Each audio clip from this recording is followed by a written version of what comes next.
First, a little bit about me. I'm Dr. Andy Bowman. I am a professor of management information systems. What that means is I work with the business world and I work with computers. There's this merge that happens between the two, where highly technical computer people can't really talk to business people, and business people can't really talk to those highly technical computer people because they think computers are magic.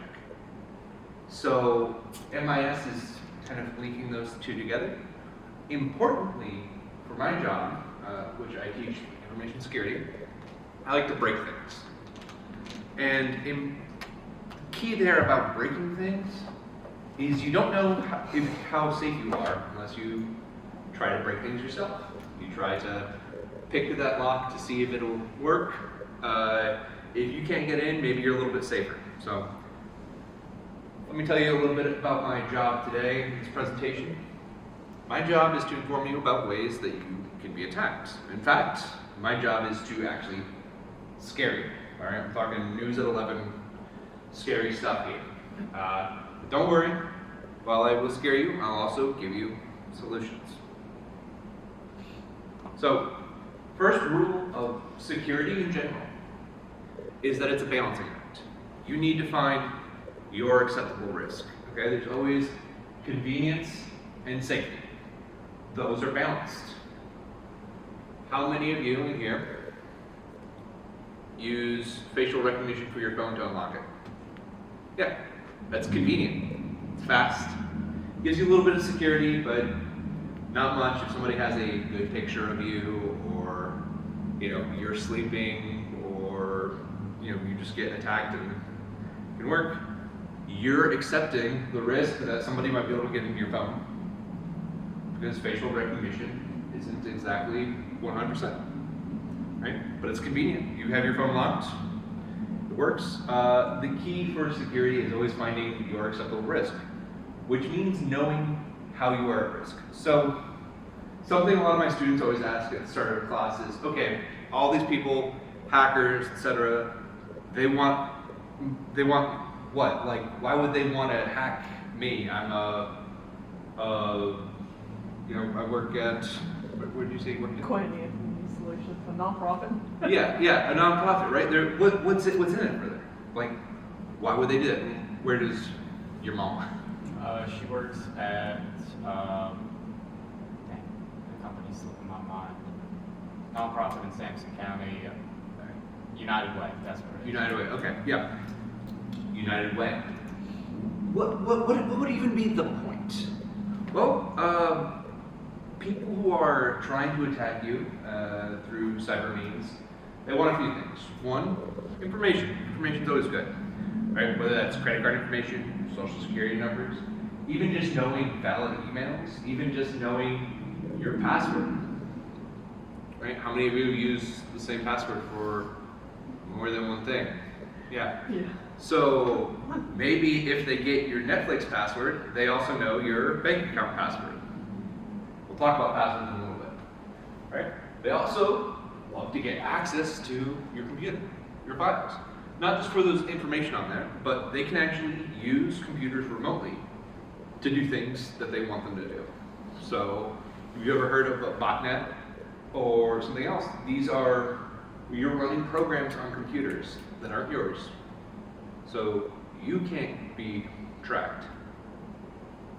And illegal things are happening with your computer, right? Also, one thing that is never actually overestimated is the chaos factor. All right, sometimes people do it for fun. Sometimes it's revenge. Sometimes it's just a challenge. All three of these are valid reasons why somebody would want to hack you, especially in organizations where you might fire somebody or interact with somebody negatively, right? So I want to talk about a few myths. The first myth here is the people you are concerned about look like this. Guy, shady hoodie, two Macs, two computers, right? He's doing the things that are there? Well, you actually don't really want to worry about people like him right now. Who you want to worry about? People like this. Okay, we'll say Phil in accounting, Daryl, and Deborah. I won't say Angie. Right? These people, and importantly, while we're discussing them, they don't want to do anything bad. They don't want to hurt your company. They're what we call non-malicious insiders. And in fact, they're very, very helpful. I have some friends who get paid, they make their living legally by breaking into places to test them. And one of my friends, Alexis, her favorite thing to do is to put on a fake pregnant belly, get a bunch of boxes, and try to waddle into a place that has a key card. Right? These people see a pregnant lady, they want to help. They open the door, they usher her in. She goes to a conference room, all of her boxes are full of her hacking equipment, sets it up, and she starts going to town.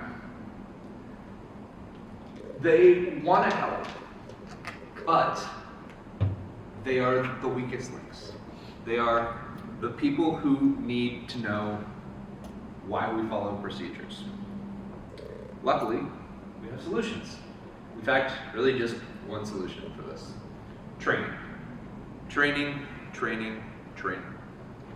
And just so you know, just a device like this, 35 bucks. That's all you need. You don't need a computer. I can get some passwords, I can get some stuff with just a $35 Raspberry Pi from 2017. Don't even need to stick around very long. I can just have it hidden away, running on a battery, walk by, grab the passwords, come back later. Right?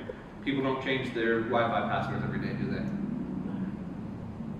So, next, I want to talk about what we call ishing, or what I call ishing. Right? There's phishing, there's vishing, there's smishing, and there's vidishing. I know all these words are dumb. I didn't come up with them. But let me give you some examples. Phishing are basically emails designed to get you to click on a link. Right? Right here is an email for a Venmo with just thanks, buddy, sent at 5:47 a.m. minus $100. Right? It's an email. It looks just like a real Venmo email. If you click like or comment, it'll take you to a website that looks just like Venmo. And if you log in, they got your password. Very, very, very straightforward. Phishing is one of the most common ways to get this. Now, you might think to yourself, well, I'm not going to fall for that. What's even the point of that? You do this to 100,000 people. Someone's going to fall for it. Someone's going to click on it. I always check the email it comes from. That is one important way to handle it. Because they always try to tell me my Netflix is being canceled. I'm like, no, it's not. So Exactly. I always just click on it, and like they don't even have like an email that even legitimate. It Mhm. looks like something that would come from Netflix. It's like crazy.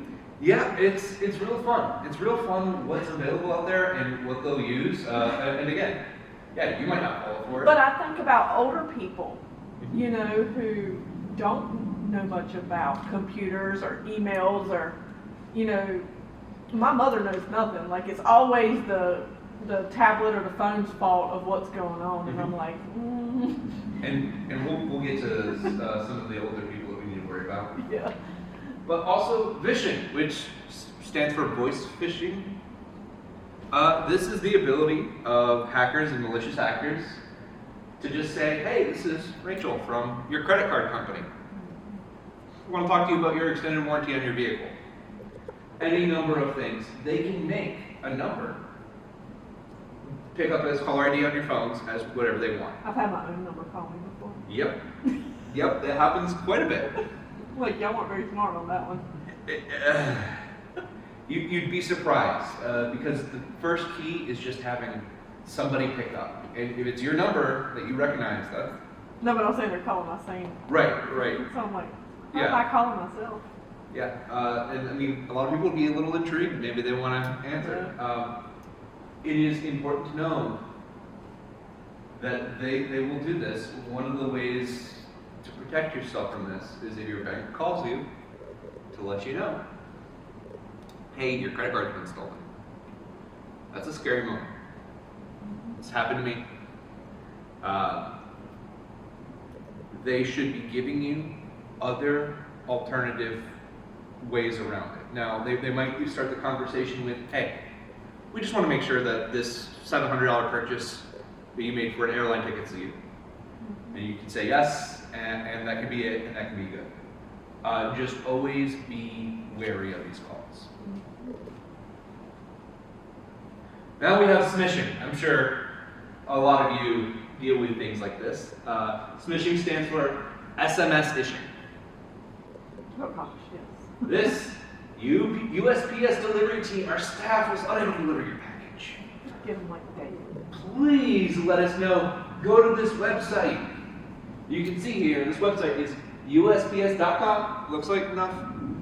-tracking. Com-tracking is not a real website. That is a website. There's two things that they're looking for. One, they're looking for you to reply yes. Replying yes gives them information about it. One, it says this is a valid number. Two, it says sometimes where you are. Right? There's information you can get from a text if you know where to look and how to look at the actual computer data to find out, oh, this person is now living or is now located in Stillwater, Oklahoma. We can switch from a 252 area code to a 403 area code. That'll help out a lot. It's all information they want. Now, yeah, you can go in there, you can log in, and that's even worse. Yeah. But even just replying stuff is a way that they win. They get a little bit more information on you. And that's the hard part, right? Because when they're messaging you constantly, the best thing you can do is not respond.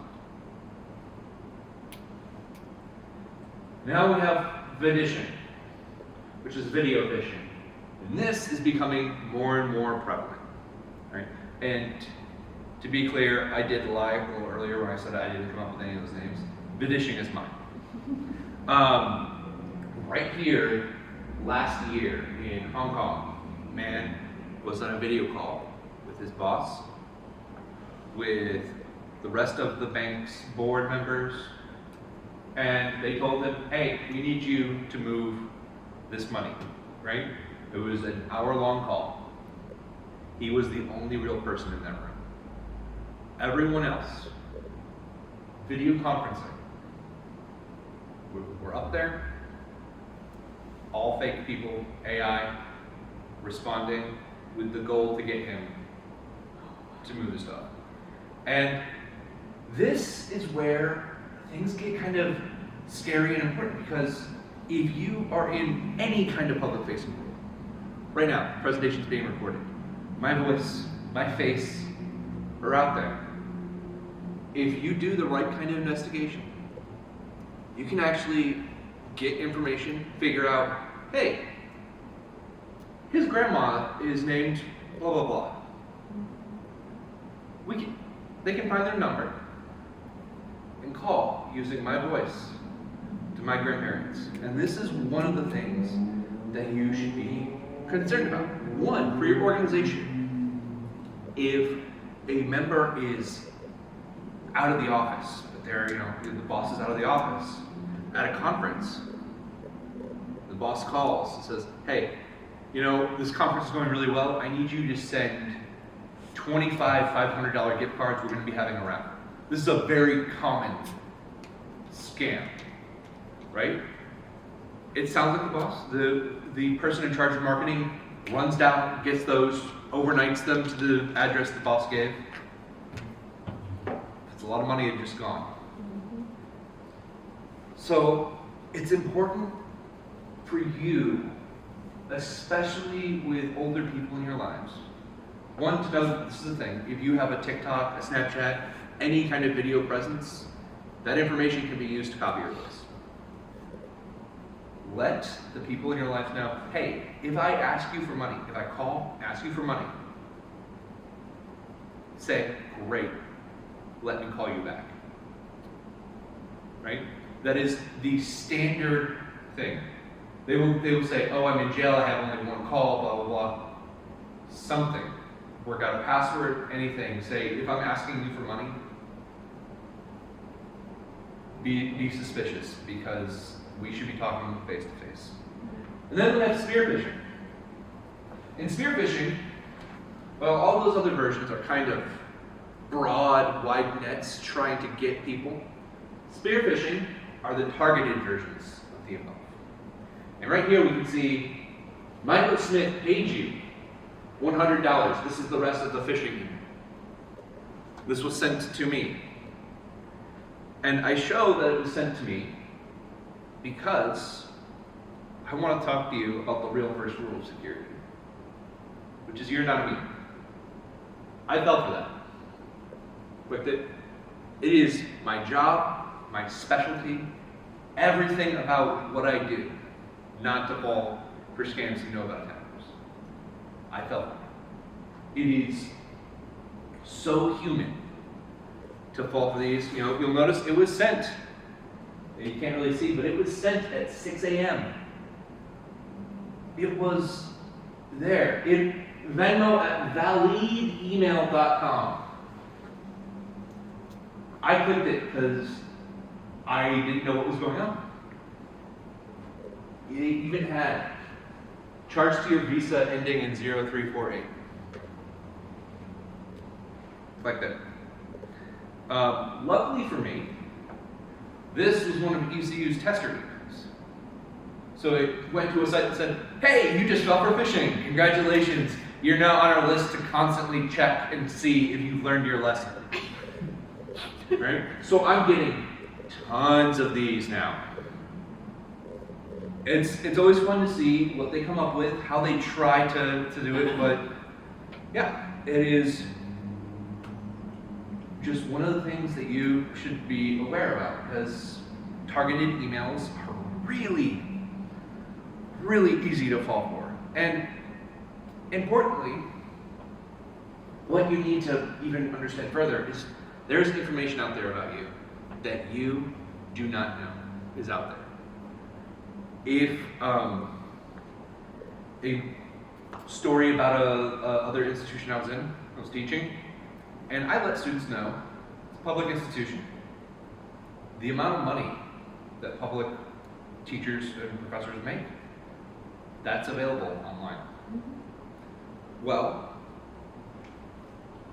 a student decided to confront a professor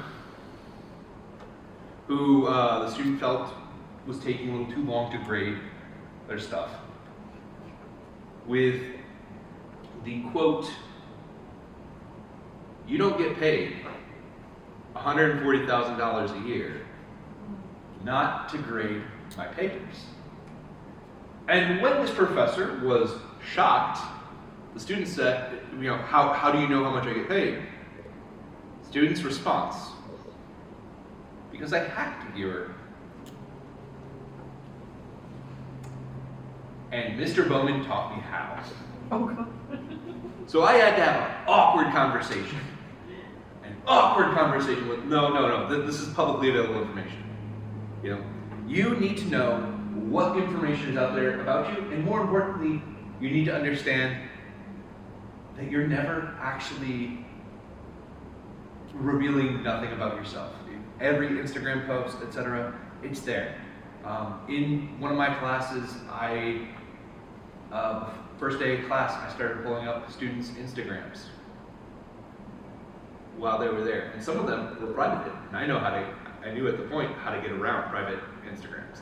So that was a fun trip to show the point. But a video, I think, actually really shows. I'm gonna see if I can find this exact road and these This. exact buildings in the back in under 3 minutes. So I'm just gonna set a timer, see if we can do this. 3, 2, 1, go. Okay, so the first thing I want to do is I need to confirm that this is a Copenhagen bus on that bus stop right here.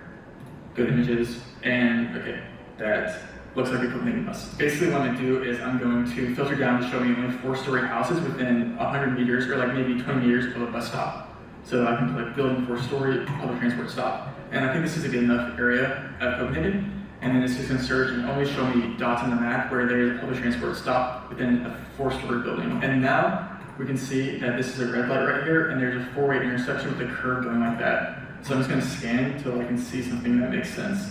This is a 2-way street. This could be potentially it. That's not it. This is it. Surely, wait. Yeah, I got it. What's the time? I'm gonna see if I can find this exact road and these exact. A little under 3 minutes, and he was able to just find a random picture online, find out exactly where it was taken. Now that guy he did this live on stream. He is a professional of a game called GeoGuessr, which if you've heard about it, it's really cool. But it's basically, we're going to show you a picture. You use Google Maps to try to guess where in the world this picture is. And they get very good at it. Well, took him 3 minutes. He's a professional. Somebody has a grudge or thinks there's some money in it, and they know what they're doing. A couple hours is nothing. So, little things like, hey, you know, every Friday I go with my team to get lunch here. And you post it to Instagram or you put it on LinkedIn or something like that. That is information. They know every Friday. 1, the team's office, empty. 2, if I need cards, if I need security, I need something, great, I can go get lunch, run this, put it in my pocket, collect, if anyone brings their building login card, got it. The information that's out there about you is scary. And one of the things to do about all of these different kinds of phishing, and you learn, tell people that you know. If you get hacked, if you get into any kind of awkward thing, if you fall for something, it is human to fall for something. It is embarrassing to tell people, but it is important that you let people know.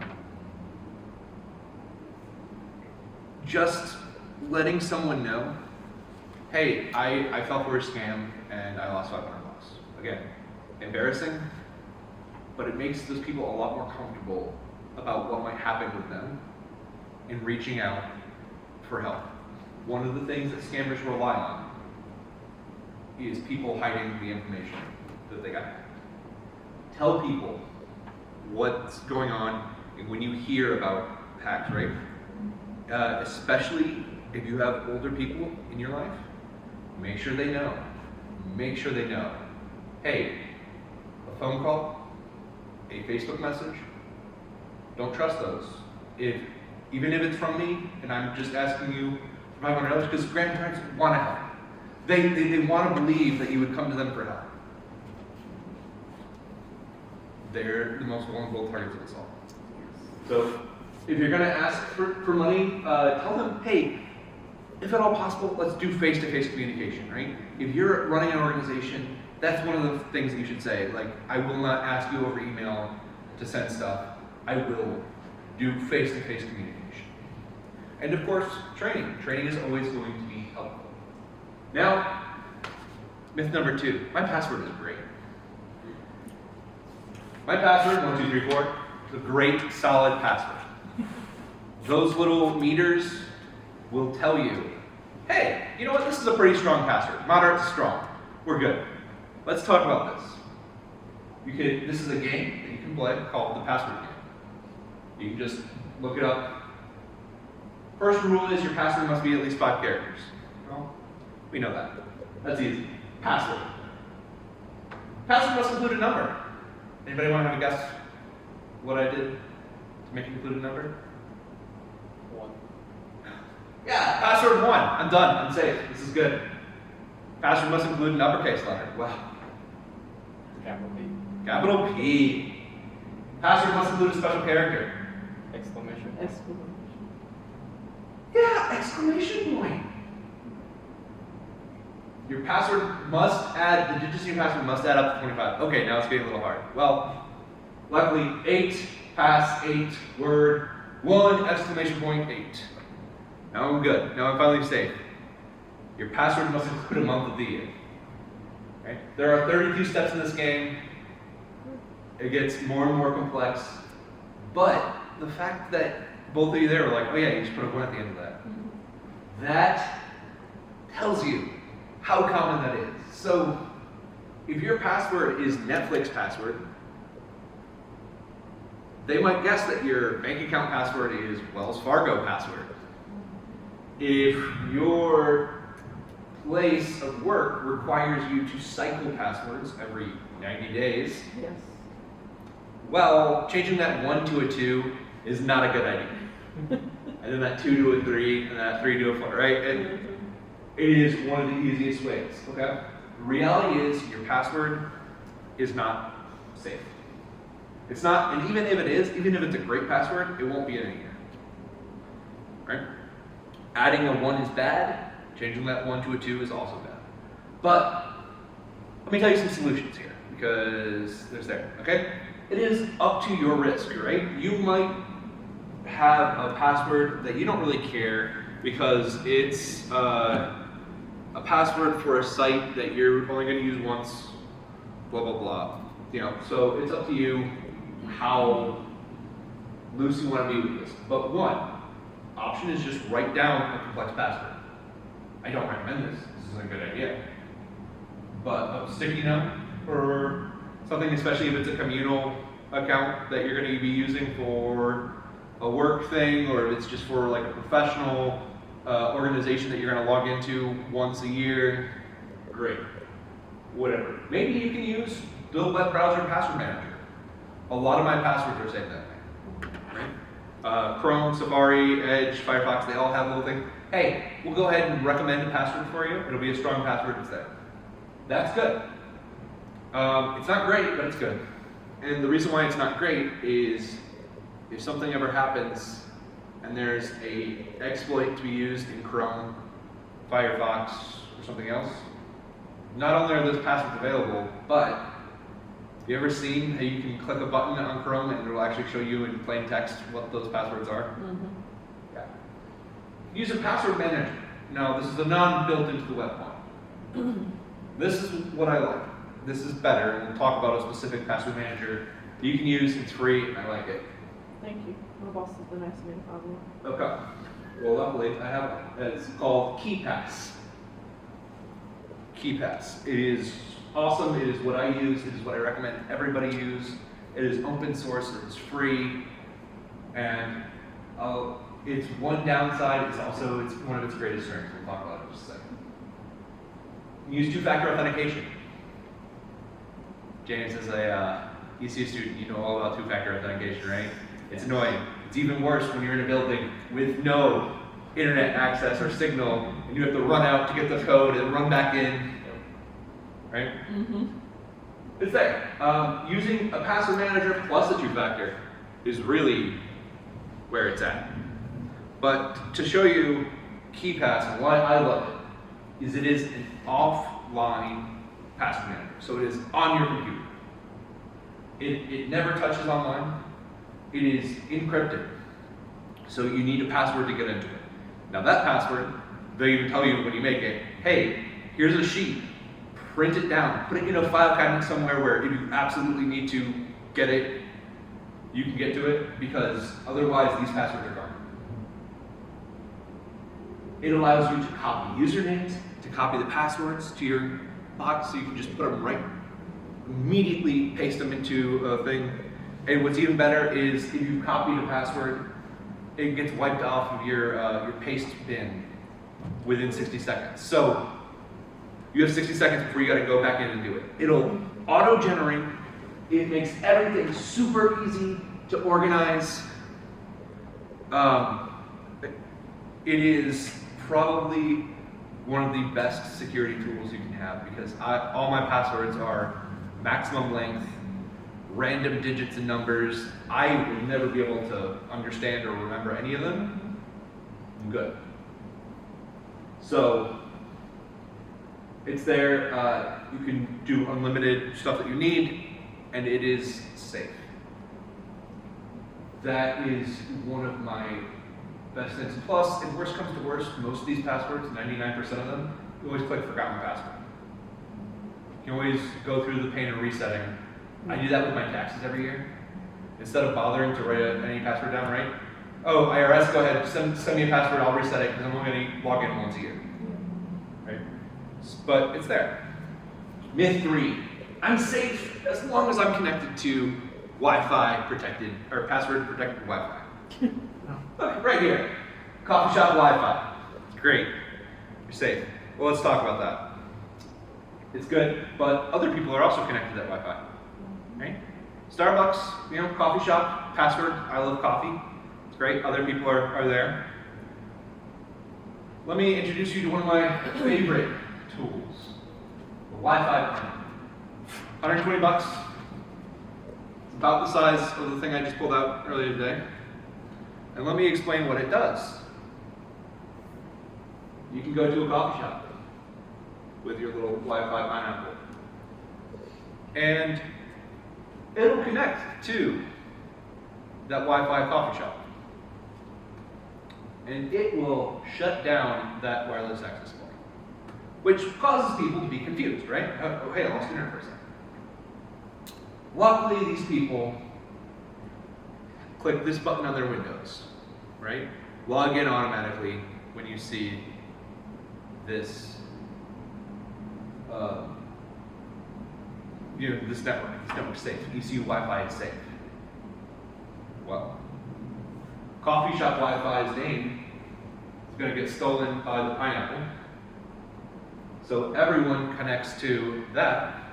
It is now redirecting all traffic to the actual internet via, it's itself. So it just has renamed itself coffee shop Wi-Fi, all passwords, so all data is going through that first.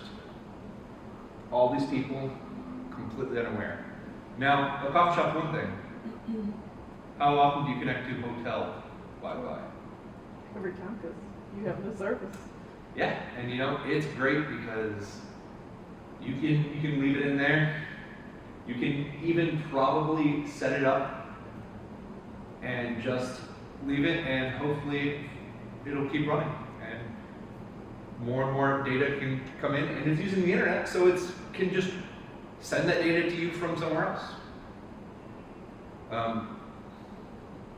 The solution, honestly, don't use public Wi-Fi. That's it.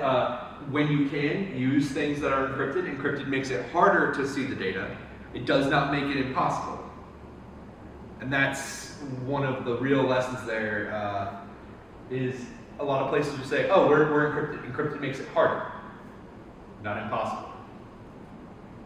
Cell data, in general, it would be a safer one if you can use it, because it's yours, it's encrypted automatically, and people have to have even more special equipment to get those signals. Okay, so as long as I don't use public Wi-Fi, I'm good. Let me introduce you to the OMG cable, another one of my favorite tools. 120 bucks. This looks exactly like a charging cable. Well, you plug it into your phone, and it's going to start doing its own thing. It'll charge it too. Don't worry. Your phone's going to stay charged, but it's got technology in there to do its own thing. Now, my friends who break into places for a living legally, again, I need to stress, they get permission. One of their favorite things to do. I hope they're doing. Put up with their job. One of their favorite things to do is to buy a couple of these, get some chargers, plug them in, walk around the office, put it in an empty cubicle, right? Eventually, somebody in the office is going to be like, my phone's about to die. I forgot my charger today. I gotta go grab one. Here's the charger. Drop it in a hotel parking lot. Right? Free charger. Never accept a free charger. Never accept a free charger. 120 bucks is a lot of money for a one-time thing, but you know, if you're willing to burn $1,000 to put a few cables in the lost and found at a hotel, one of the easiest ways, just wait. Just wait, because chargers are important. Everyone uses them, they're universal. And then we have these things. Airport service, public chargers, etc. Never. Never do it. Even if you have your own cable, that's one of the crazy things, because you can just, if you're a smart hacker, you can pop one of those out, put another one in the same place, and it just does the same thing as the OG cable with your cable. Right? The solution: don't connect your phone to anywhere if you're not sure. Bring your own charger. Another thing is you can use a special power-only cable. So cables are used for two things. They're used to transfer data, they're used to transfer power. You can go onto Amazon and buy a special power-only cable, which, by the way, they're cheaper than regular ones because they have less in them.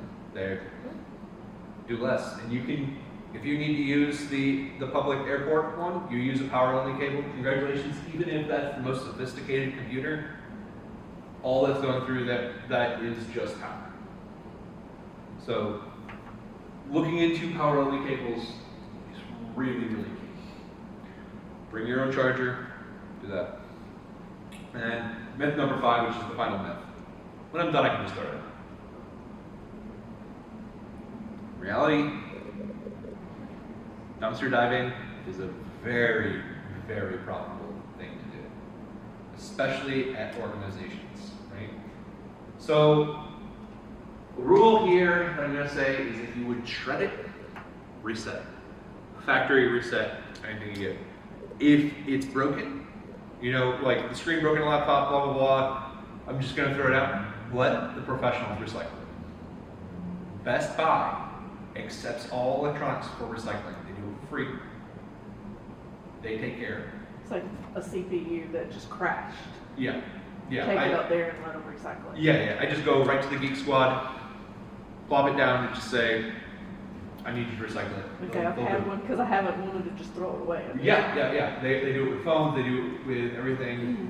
Best Buy is very, very conscious about the tech waste, and they will do it right. You can also recycle with professionals beyond just Best Buy. If you've got a lot of larger company and you want to get through a lot of stuff, Best Buy will only accept like one laptop a day from you, so you can't just bring in, use them as your own personal garbage. But there are professional companies that will do it.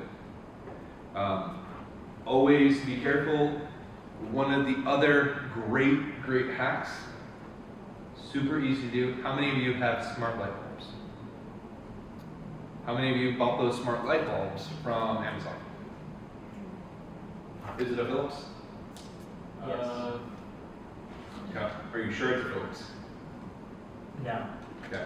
Well, I mean, if it's from the Philips store on Amazon, you're probably good.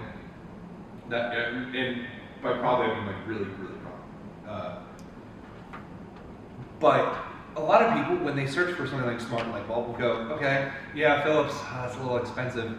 This brand I've never heard of. Let me grab that. And one of the ways that brand you've never heard of saves money is their security. And when smart light bulbs might go out, people throw them out. And they might have all the data on how to get to your internet just right on those little chips. One of the easiest things to do is basically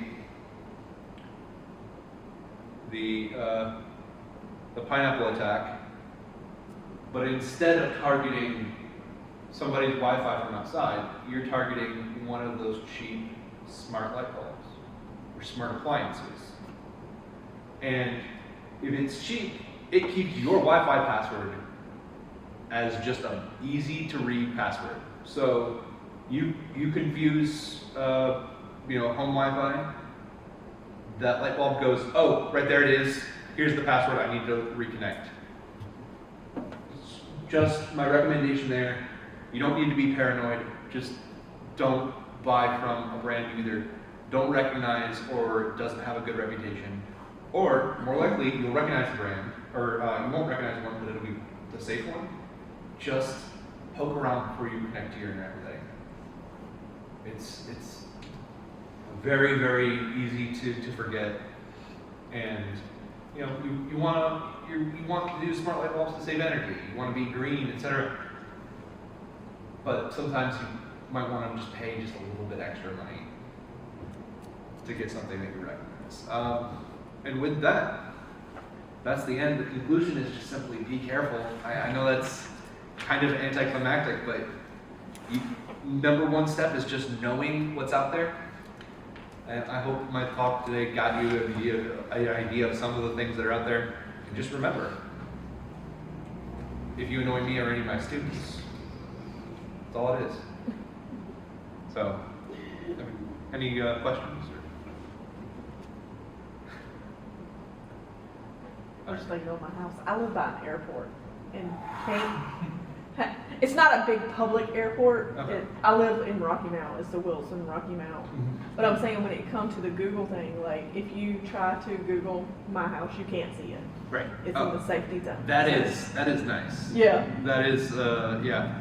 So- You can also contact Google with a lawyer and get, if you live somewhere else, and get your house cleared out. Oh really? But you can't see mine, so it's Yeah. pretty. That's nice. We were like, because my husband, when we first bought it, he was researching and looking, and you could not find our house.